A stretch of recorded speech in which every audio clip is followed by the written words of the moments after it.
on the ballot, then they can't promote this. And so she did a beautiful job. The league had studied the proposal, and we felt that it was an important thing because we were hoping that, as almost every group that works in this area, that those that have the least would be the 30% AMI, or average median income folks, would have a place. It's very hard to provide that housing. So the league had that position, and we asked Yvette if we could help promote the passage of that bond. And we were really happy when it passed with a resounding majority in Raleigh for our city. But I was so happy Yvette was over there at DHIC. That organization has done so much to either build new places for affordable housing, or I think you also sometimes would find a place that was rehabilitate something that was a property that was going up for sale before it was bought and, developed for market housing. But I know CASA does that, and I may have my folks mixed up a little bit. But I met with her. I finally twisted her arm enough that she joined the League of Women Voters, because we really needed her voice there to help guide us in our effort. And also, she's a wonderful person. I was so grateful to get to know her better.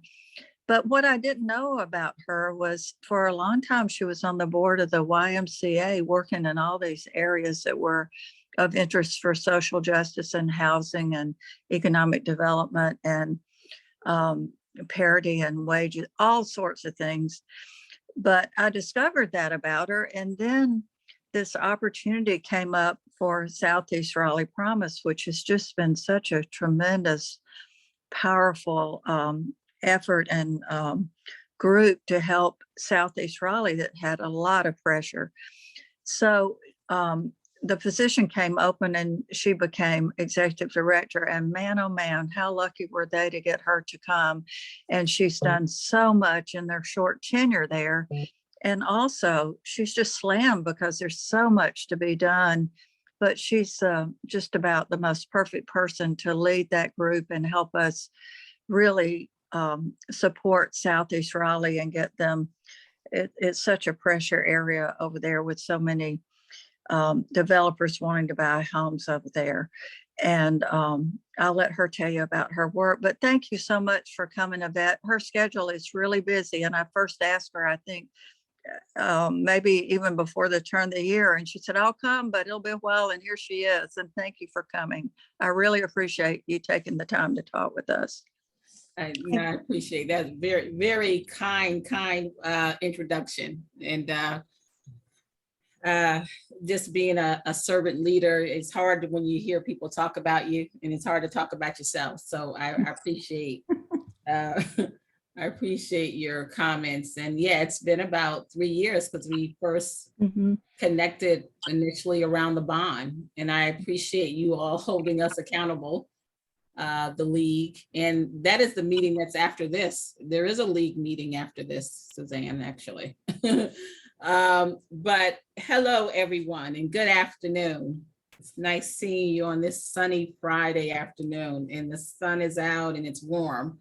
So I think we had a few rain days where it just seemed like it poured and poured, and it was cold. So it's a good day. And I'd like to maybe share, if I might share a quick presentation or PowerPoint presentation to help guide our conversation that would maybe keep us on track, because I could probably talk about this all day. And Yvette, you are co-host. You may go ahead and share your screen at any time. Yes, ma'am. Let's see. Okay. You may have to take yours down, Mary. Oh, stop sharing me. Oh, okay. Yeah. Okay. I gotta find out where. No, I think. Let me see.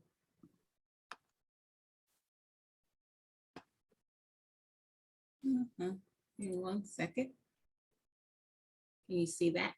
There we go. Yes.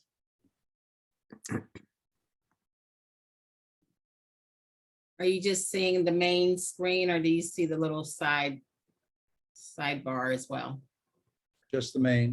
Okay, good. Never tell with technology. So Southeast Raleigh Promise, and I think the thing that really sticks out to me is, activation, activating the promise. And you ask the question, what is the promise, particularly as it relates to Southeast Raleigh Promise? And I'll share a little bit more with you about that. And I will tell you, before I go to my next slide, I am a resident of Southeast Raleigh and have been for over, approaching, Sarah, my middle child's 24, approaching 24 years, 25 years. And I have 3 sons. And my oldest son is married, and he's the father of my 3 grandchildren, ages 10, and a set of twins, ages 5. And granddaughters. So I had all boys and now all granddaughters. And I come from a family of all girls. And my mother, though, is no longer with us physically, was from Raleigh. So from what we call the Asbury community over by the fairground. It's the Lincolnville AME Church, or the Lincolnville AME Church, which is a historic site as well. The original Lincolnville AME Church is actually preserved at the fairground. So we would come down here from Connecticut, which you might hear my little northern accent from time to time, because like most Southerners did back in those days, migrated north in pursuit of better opportunities. And it's there that she and my father, who was from South Carolina, met, married, and had 3 daughters. And I'm the second of the 3. And so I'm the middle. So that, I'm my oldest sister and I'm a younger sister. So they say I'm special, that I'm special. So, but my parents, as they semi-retired, ultimately moved back to Raleigh. And that is how we came and how I got back here as an adult. So we would spend summers, and I say spend summers, but I want to clarify, we came down here with our parents and we left with our parents. So my mom didn't drop us here and stay for 3 months and then we come back and get us. So we spent time here in Raleigh, North Carolina as children, and now it's our home, and glad we made that move. I grew up, and why this all matters, I grew up middle-class family. My mom was, a social worker. My dad drove the city bus. We lived in many places, duplexes, rental apartments. Parents eventually owned a home, sold a home, bought another home, eventually bought a townhome. So we moved a little bit more maybe than most families. And I remember before my mom passing, I was telling her the work that I did at DHIC, or at least trying to explain to her what it was I did, and the type of housing that we promoted. And she said, "Oh, we lived in housing like that." I said, "What? We lived in affordable housing?" And she said, "Yeah, but we just didn't call it that." And I just thought that was fascinating, because I do remember living in the multifamily housing, and in retrospect, could see the difference in the type of housing that was around us, but we just didn't call it that. And I think at the end of the day, what we want is just a place to call home. Like, never mind all the labels and titles that we assign to the type of housing, which I think brings sometimes negative stereotypes. We just believe that everyone should have a place, and quality, safe, affordable place to call home. And that is just one of the things we care about. But I wanted to share my personal story as to why this work is important to me, and why being a part of the Southeast Raleigh community by choice means a great deal to me. So let me see if this is gonna let me, yeah. So Southeast Raleigh Promise is a nonprofit formed to essentially break the cycle of intergenerational poverty is our ultimate goal. But I like to say our mission is to create opportunities for social and economic growth and mobility. To me, that feels more aspirational. I think to break the cycle of intergenerational poverty seems really heavy, because it is heavy. And it's a long-term goal. There's always going to be poverty, unfortunately, in our society.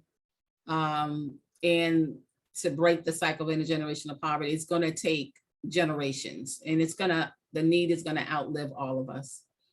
And as you see here, this idea of accessing opportunities and resources, I like to think about it in terms of information, education, and activation. So people need to have access to the information, need to educate themselves about what opportunities are out there, and then need to activate. Now, the challenge is that there are barriers to each one of those. There's a barrier to accessing information, there's a barrier to educating oneself, and certainly there are barriers to activating that which you now know.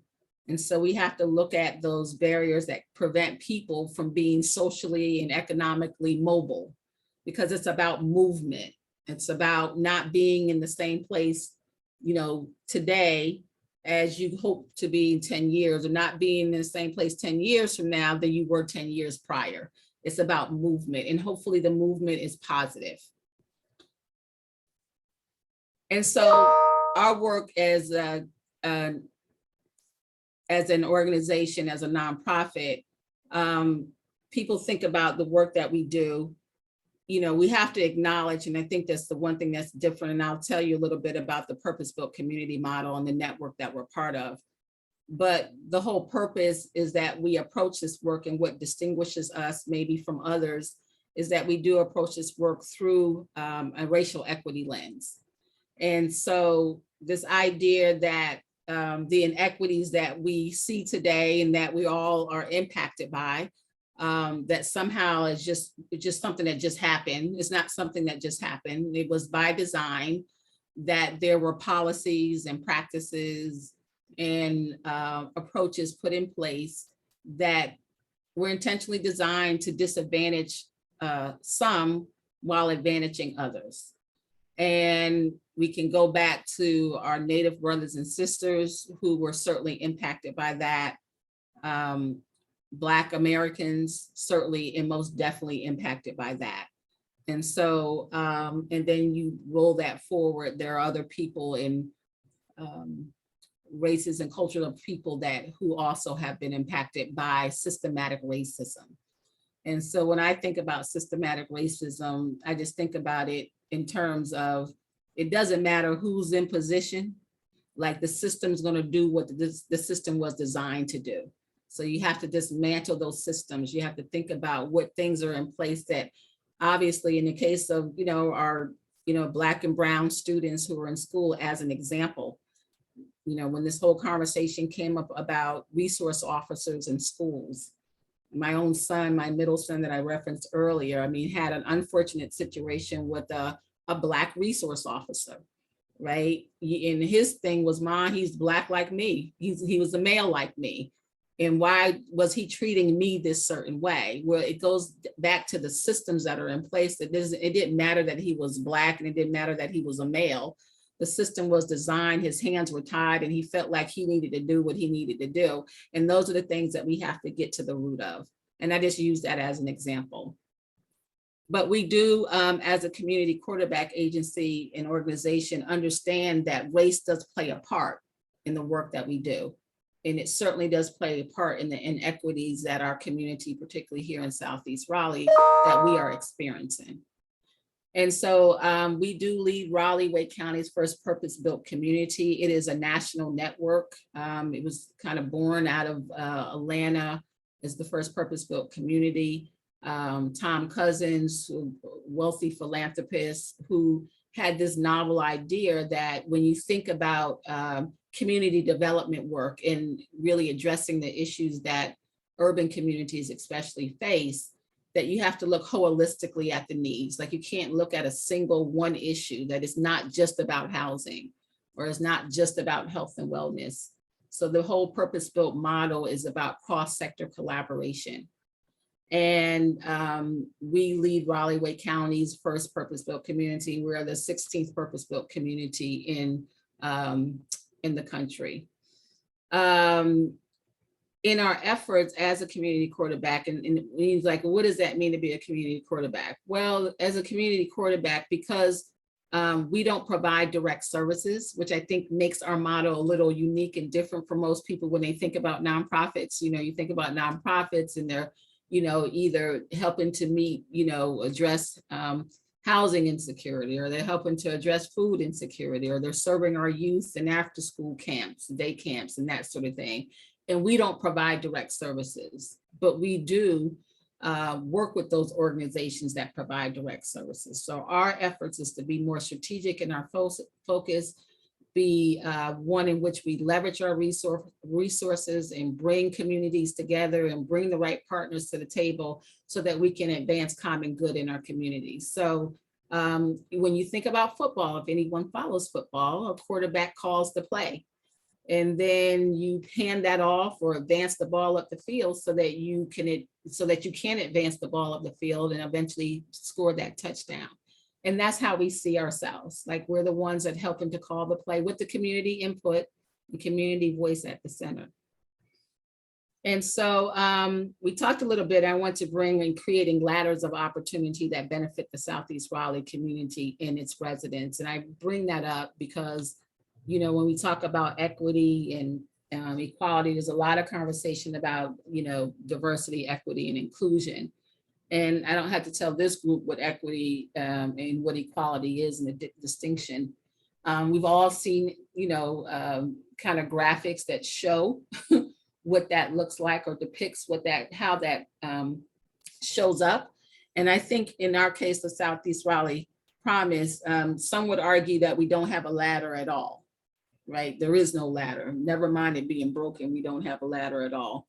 But it is true that there are some, as this picture shows in the middle, that there are people whose the ladder is fully intact, all rungs are in place, and they could just like sprint up the ladder and no problem.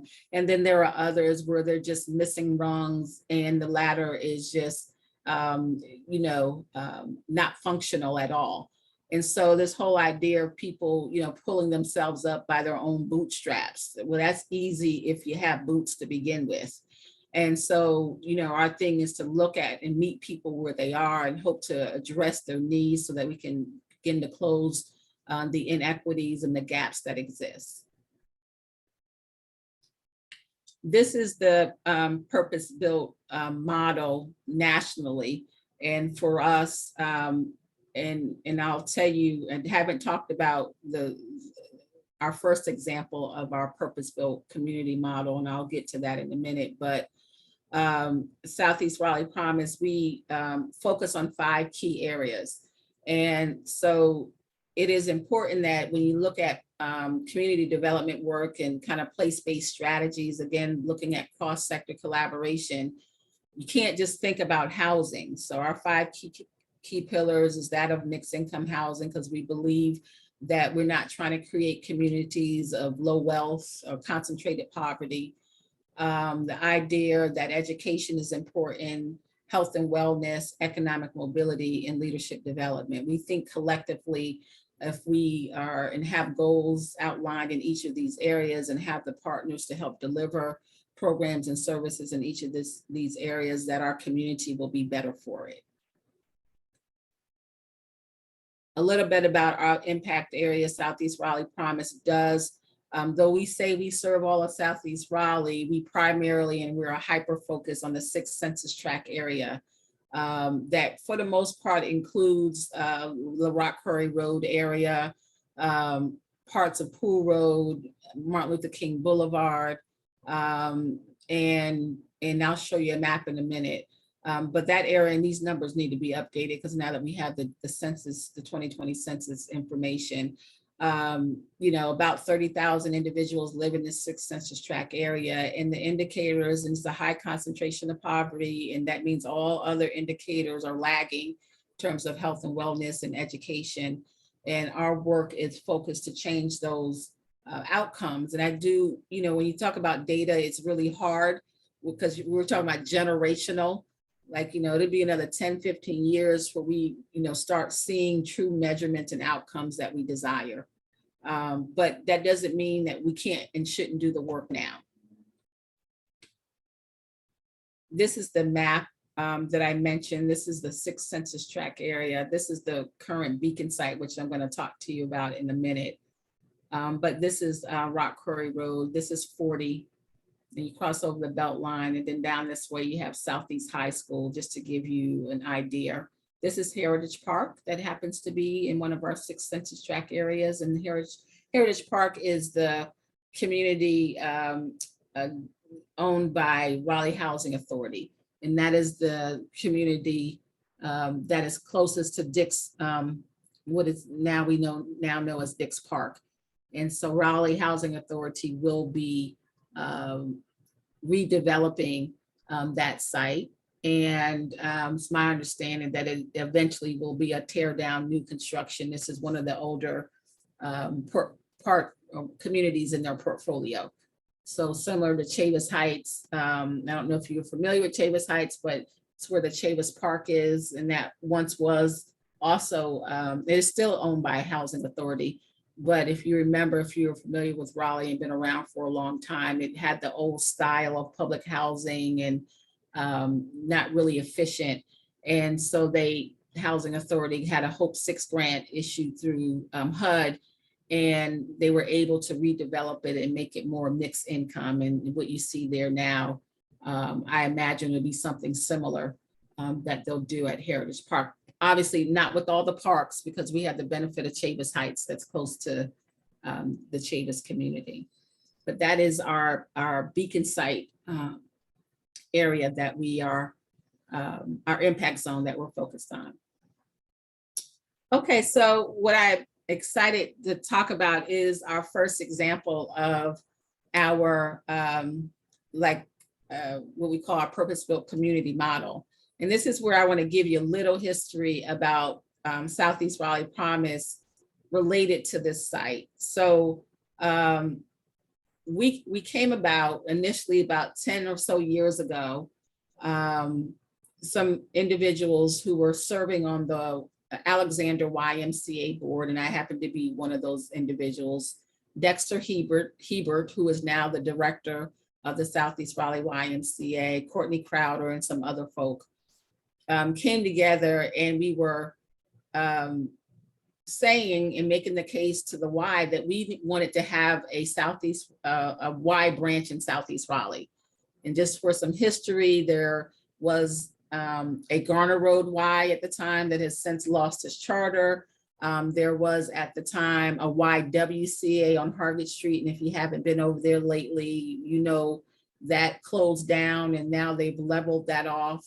There is no more YWCA physical structure. Imagine they're going to be building housing. But we were making a case for wanting and needing a Y in Southeast Raleigh. And so once the Y leadership, the Y of the Triangle leadership, really bought into the concept and idea, we started looking for land in Southeast Raleigh that could accommodate a Y branch. And but then what we had next was our hallucination session about what else could happen and what else could be. And in so doing, started thinking about some other needs in the community, and that led to other community conversations and tours of the community and that sort of thing. And then that's when we said, hey, we can do more because the need is great. But so that's when we started looking for a national model that could accommodate, a cross-sector collaboration. That's how we landed on the purpose-built community model. But for that purpose-built community model to work, you have to have a community quarterback organization. And so our first example of or a result of our collaboration is what we now call and refer to as the Beacon site, which is off of Rock Road. I'm omitting someone. Rose, did she drop off? I admitted her back in. Oh, you did? Okay. And so at the Beacon site, you have here, it's a campus, a 32-acre site campus, and it is home to the Southeast Raleigh YMCA. It shares a building. This is the Y with the pool here. And this is the Y, it's all street facing, front facing the Rockcroy Road. This is the elementary school, Southeast Raleigh Elementary School. It is a Wake County public school. The purpose-built model typically has a charter school. And for this occasion, we were able to talk to Wake County, and they were willing to be a part of this unique model. So this is a public school. Paved Charter School is minutes away. That is the charter school that now lives on the campus of Upper Room, Church of God in Christ in Southeast Raleigh. And so there is still a charter school option nearby if there are families who prefer that. And then this is all the parking for the teachers and staff. And then this is all the parking for those who, go into the Y. The Y and the school share a space in the middle. There's a gymnasium, auditorium space that kind of serves multi-purpose. During the day, the school uses it for the kids to have lunch. And then in the afternoon, the Y uses it for after school camp. And over the summer, the Y makes full use of the entire space. DHIC housing is kind of off here to the left. If you were to go down, come in off of Rockcroy Road and go down and turn here on the drive, the housing is back here. It's 120 apartment homes, multifamily, mix of 1, 2, and 3 bedrooms. And DHIC, local nonprofit developer, is responsible for that. And here is going, this is the last parcel as you turn into the campus on the left, it's going to be Beacon Point. And that is going to be a commercial retail building that will be home, we hope, to a coffee shop, Black woman owned business. And we, Southeast Raleigh Promise, will be moving our offices there. We're currently in the Pathway building.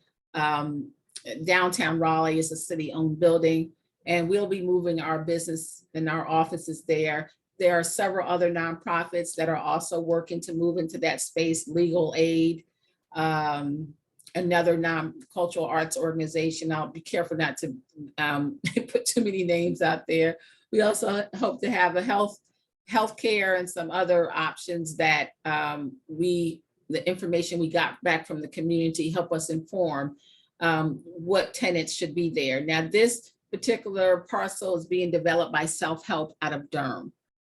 And so we are going to have a self-help credit union as an anchor financial institution. So that is great. This is another view of the Beacon site. This is the elementary school. It's beautifully designed. This is the media center. These are the apartments that I mentioned, the 120 apartment homes, Beacon Ridge Apartments. I will say that there are about 277 individuals that live in Beacon Ridge. Over 50% of those individuals are children ages 17 and younger. By and large, the households are led by single Black female. We have now, they're fully leased. I mean, obviously that turns occasionally, but we had over 800 names or so, if not more, on the interest list by the time the property opened. And so just to give you some indication of what the need has been, we actually leased up in the midst of COVID, which was different for us at the time. And but we were able to get fully leased up. And then we have, this is the YMCA view from Rockcroy Road. And this is the YMCA pool, which is a heated pool. And it also has a pool for young children. The heated pool allows the Y swim team to make use of the space during cooler months. I should also note that the residents that live at Beacon Ridge also get a reduced rate for their membership at the Y. And then individuals who live in the zone, the 6th census tract area, they get a reduced rate, but not as reasonably priced as those in the residents that live on site. But in DHIC's program, they always build in, fitness centers, business centers. So, if people didn't want to incur the cost of a membership, they still have access to the fitness center there at DHIC. This is the first style of multifamily that DHIC developed that has elevators for families. Typically, that's just reserved for senior communities, but this is the first family site with elevators. Our aim in our commitment to this work, Southeast Raleigh Promise, though we weren't the developer of each one of these parcels, we worked alongside the Y for the engagement piece. We've helped to raise capital. This is an $82 million, I wish it was $82, $82 million investment. And by the time we get self-help online, but it served as a catalyst for other great things that are going on in the community. It also signals to Southeast Raleigh and our young people who are growing up who only know Southeast Raleigh today. They don't know Southeast Raleigh 50 years ago. But we want them to know that they're deserving of a quality built environment. This is connected to the Greenway. There's so many benefits here that when they come to the site, that they understand that the community cares about them and cares about where it is they grow up. This is the Beacon site. I said Beacon site, Beacon Point. I mentioned the commercial building that will be going on the site as well. And so we will be, hopefully they're going to be breaking ground soon, and we'll be in that space maybe by the fall of next year. So that's not too far off. I was in a meeting yesterday. These are some of the Beacon site original partners that helped get Southeast Raleigh Promise established. So we always want to certainly give them credit for an acknowledgement for their support.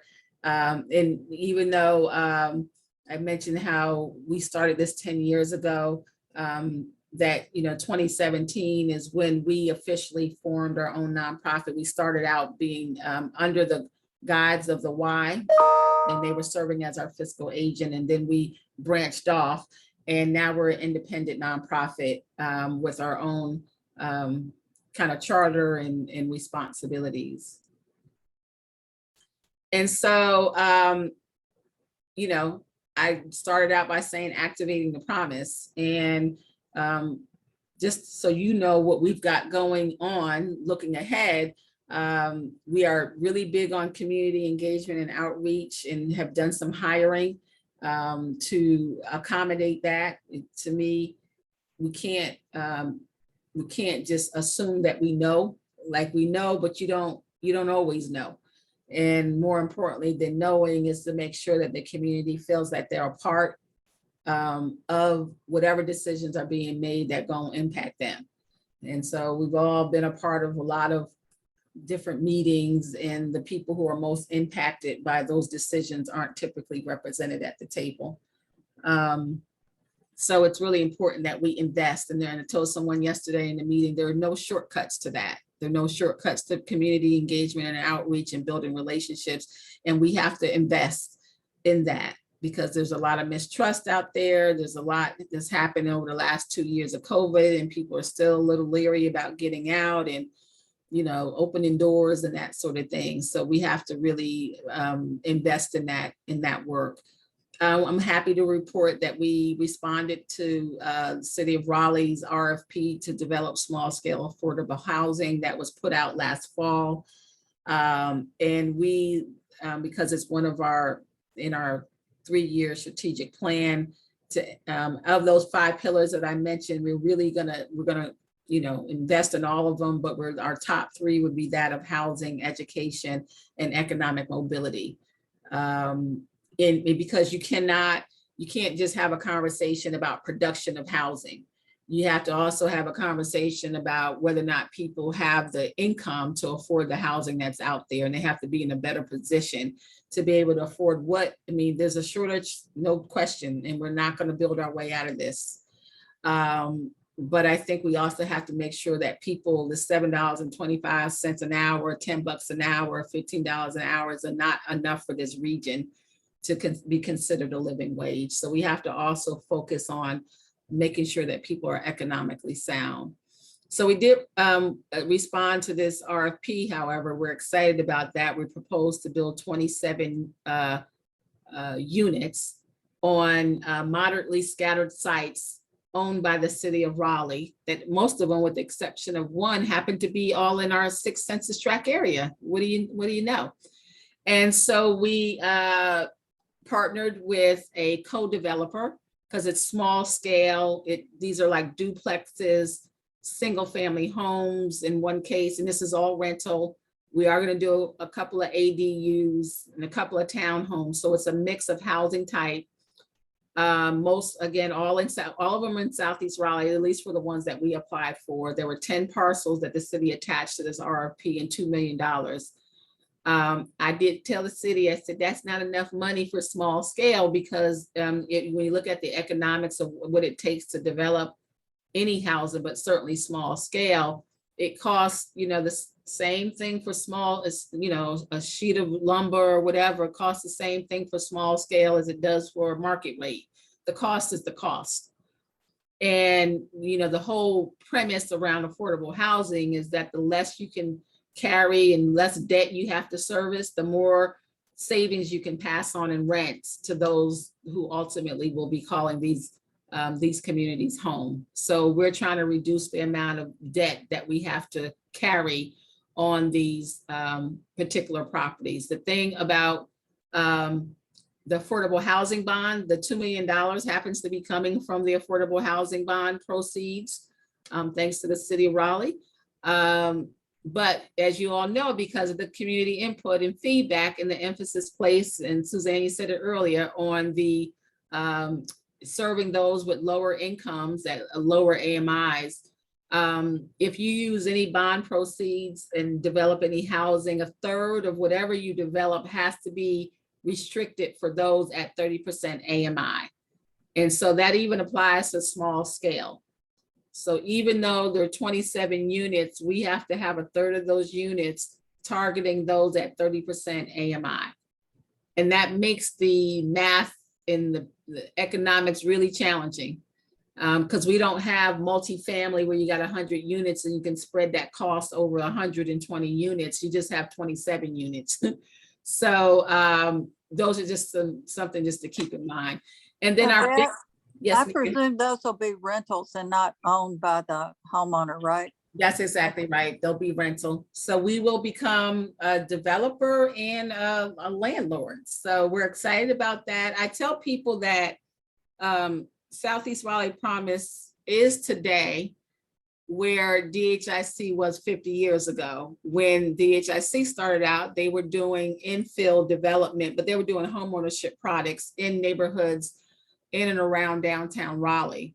And then when the tax credit program came out, they kind of pivot and started focusing on multifamily. But I think in doing so, it created a little void. And so who was really focusing on the neighborhood at the neighborhood level? And so I know the city of Raleigh is interested in seeing more nonprofits in the affordable housing space. So we figured we would raise our hands and see, maybe focus on the small scale, carve that out as a niche, because even CASA has moved on to multifamily. Passage Home is doing multifamily. Of course, DHIC is doing gangbuster work, got more work than they know what to do with. And Habitat. I mean, there are not many other nonprofits that I'm aware of. I know there's the CDC over at St. Aug. They're doing homeownership products, but not rental.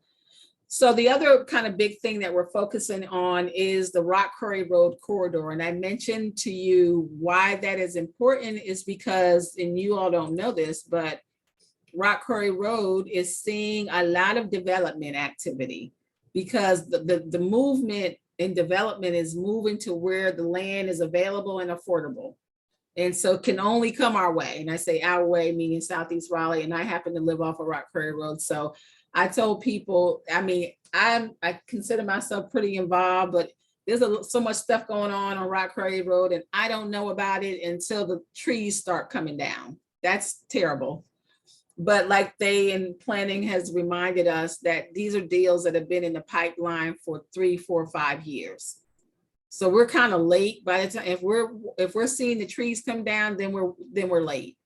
And so really in our role, I think, is to get ahead of what's happening and to say to developers at the time of submission of a plan, can we have a conversation?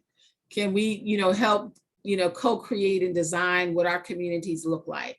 So along Rock Quarry Road, there's a lot of Black land ownership, commercially and residentially, mostly commercially, but neighborhoods, mines included, spider off of Rock Quarry Road. So there are a lot of predominantly African-American older neighborhoods along Rock Quarry Road, and some, newly built. And like even in my community is older, and they still have new phases. Matter of fact, they're building, if you don't hear construction in the background, they're building as I'm speaking now. And this is homeownership.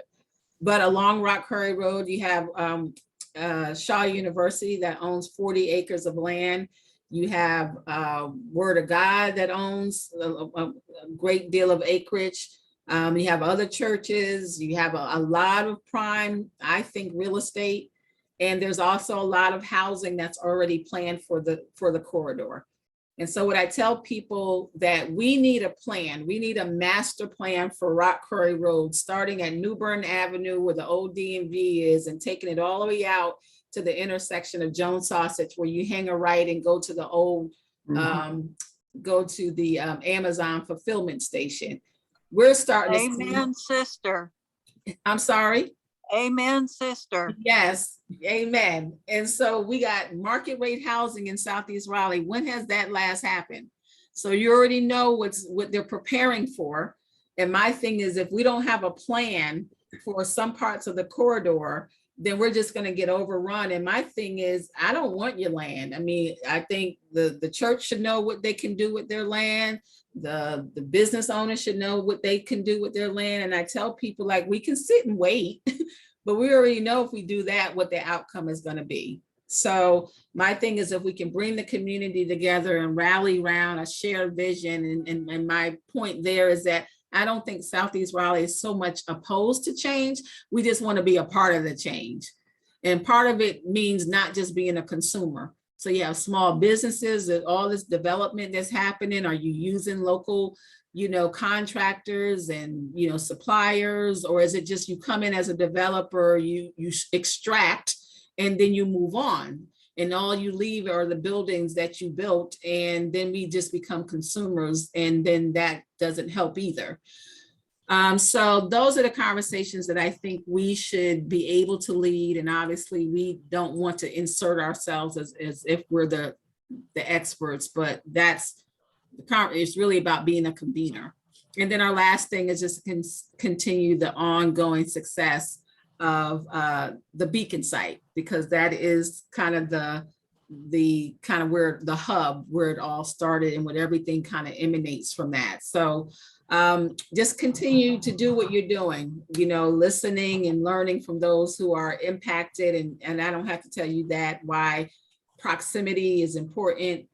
I don't have to tell you why it is that hearing the stories, and we all want to help, and sometimes we don't know how to help, and sometimes helping hurts, and but I think the more we can have conversations and understand what the real issues are, the better off we all are. Support CERP financially. We are a nonprofit. I always, there was a day when you didn't ask, and it felt like you're embarrassed to ask, but we're a nonprofit. And because we don't provide direct services, it's hard sometimes for funders to wrap their head around the idea that a grant is supporting all the work that we do.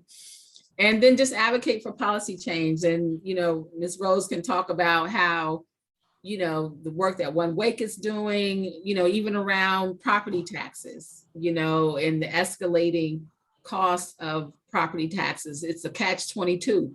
Because you're building wealth if your home is appreciating in value. That's the good thing.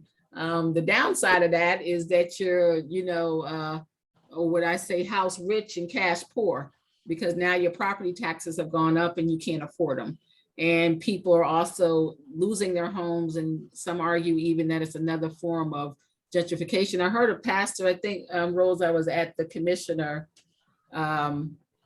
meeting when you all were there, and I don't know what he called them, the kissing cousins. It was gentrification, and I'm trying to think what the other one was, but I thought it was, do you remember? I can't, You can't remember? but I'm glad you mentioned that, because with all the development around rock quarry, that would be the next natural thing that people start being forced out. That's right. So we've got to keep a balance there. And that's why One Lake is so important, because we're pushing for the county and other municipalities to support long-term residents when their taxes zoom up and they can't afford to live there anymore. So advocacy groups are important, and we're so excited to see this coming. Yes, you're absolutely right. And you all are familiar with that, the BRT, the bus rapid transit corridors, that's going to add more pressure. And, I guess we're fortunate that Southeast Raleigh is going to be the first corridor, or New Bern Avenue will be the first corridor activated of the corridors that they're planning for. But that is only going to create more pressure for those neighborhoods that are in 3 and 4 miles of the BRT route. And I know there are a lot of community conversations or businesses like Lyons Funeral Home. There are just so many Black-owned businesses along the corridor. So we oftentimes when we think about gentrification, we just think about residential or individuals, but there are businesses, fortunately, that will be displaced. But like, we got to have conversations with landowners, people who are socially conscious and want to do good work and not hold out for the top dollar. Like, the thing is having conversations with them in advance before it goes on market, because that's the only way that organizations like Southeast Raleigh Promise and others can even afford to even have a conversation about affording to purchase land so that we can get it in the right hands and do the right thing with it. So, ladies, we're going to have to call it there. I'm sorry we're running short on time, but so many good things. That we appreciate you being here and talking to us, and Rose, your input as well. We had Judy, did you kind of get your sense of where the boundaries are? You're muted. I did, but I have a question. Do you go all the way to Mount Moriah Church? Is that going down Rock Quarry? No, not that far down. Where do you stop? Where do you stop? I have extended family we still own land out in that area. Pool Road we're part of the Pool I'm with that. And my parents actually had a house on Loop Road, which is now a rental from the family. And it's supposedly an affordable rental. I haven't been out that way in 50 years, so I don't know. Yes, so you know where Sunnybrook Road is? I do know Sunnybrook, absolutely. Yeah. So the boundaries, when we talk about the census tract, stop there. And what we've done is we've extended it just about not even a mile to bring us to that cross section.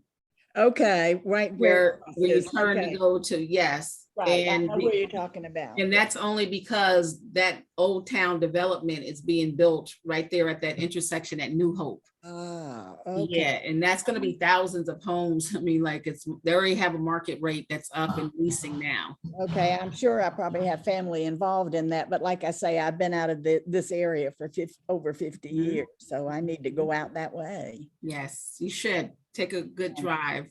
Right. We haven't. It's interesting to me that Old Town development was planned a long time ago, and it was supposed to be more affordable. Then it got dropped when the recession hit, and then re-upped again. But it's so awful because so many promises have been made.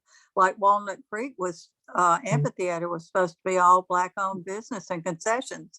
Zero now. I mean, it's just awful. Chavis Park. We have a question from Charlie. He says, do you collaborate with Advanced Community Health. Did I Yes. say that right? Yes, Yes, Scott McCoy is their CEO, and I don't know if you were at Penny's celebration recently. I didn't make it. I was on that board for 3 years, but I was Oh. unable to make the celebration. Okay, it was very nice. And so, yes, the way we work with Scott and his team is they do like, as an example, the COVID testing and we were doing, so he'll come and they'll set up at the Y at the Beacon site. Okay, So there is a close tie. They're familiar with us. And I think they're going to be working with I don't know if they're UNC, I think, working with UNC to possibly set up some type of specialty healthcare in the commercial once it's developed. So yes, I do know Scott. yeah, good. Thank you. Thank you so much. And I am going to share my screen again. And Yvette, we want to again thank you so much for being here and giving us that great, wonderful presentation. We look forward to what else Southeast Raleigh Promise is involved with, and perhaps there can be some advocacy on the part of our group to help with that. We have a certificate of appreciation for you for speaking to our club today, and I will go ahead and email that to you. Thank you. So thank you very much. Nice of you. Thank you. And we're going to go ahead and go on to the announcements and upcoming meetings. And so if you're welcome to stay on, Yvette, if you need to leave. I know you've got a meeting that I'll follows. drop off. Yes, I appreciate your time. Thank you, Suzanne, for inviting me. Good to see everyone. I look forward to seeing you again, okay? Thank you so much. Thank you. Take care. Bye. I received this notice from Steve Nelson, who's with I think the North Raleigh Rotary Club, and he just wants to make us aware of, whoops, of the third annual Cars for Cart raffle. We know that CART is our Rotary project that is Coins for Alzheimer's Research Trust. And so this is another way for people to get involved, for them to raise money. So if you're interested in that, give me a holler and I'll give you Steve Nelson's contact information. Announcements, we already talked about, April, tomorrow is the District Day of Service. And as Suzanne mentioned in the beginning, we have lots of different opportunities to participate. Friday, May 13th and Saturday, May 14th, we have the Rotary District Conference in Winston-Salem. Saturday, the 21st of May, we have a District 7710 training assembly that will be in person. No, I don't believe it's not going to be a hybrid. It'll all be in person. And that's going to be at the Greenwood Forest Baptist Church in Cary. June 4th to 8th is the Rotary International Convention in Houston, Texas. Discover New Horizons, and you can register at my.rotary.org. Art and I are planning to attend, and I hope that we will see some of you there. And for our upcoming E-Club for Social Justice meetings, May 13th, since that is the convention, our district conference, there's not going to be a social justice meeting. And I mentioned, hopefully we'll see you at the district conference in Winston-Salem. June 13th, we're working on a program, but it has not materialized yet. So we'll stay tuned. And then on June 27th, President-elect Carol Reeves is going to talk about her thoughts for our club for Rotary year 2022-23, which is right around the corner. And I will close this out with the four-way test. The four-way test of the things we think, say, or do. Is it the truth? Is it fair to all concerned? Will it build goodwill and better friendships? Will it be beneficial to all concerned? thank you so much for spending your hour with us on this Friday afternoon, as gorgeous as it is outside. We appreciate you being here. We appreciate your input and everything that you do to make our club a vibrant club. Thanks so much. Have a great day. See y'all later. Um, Bye-bye.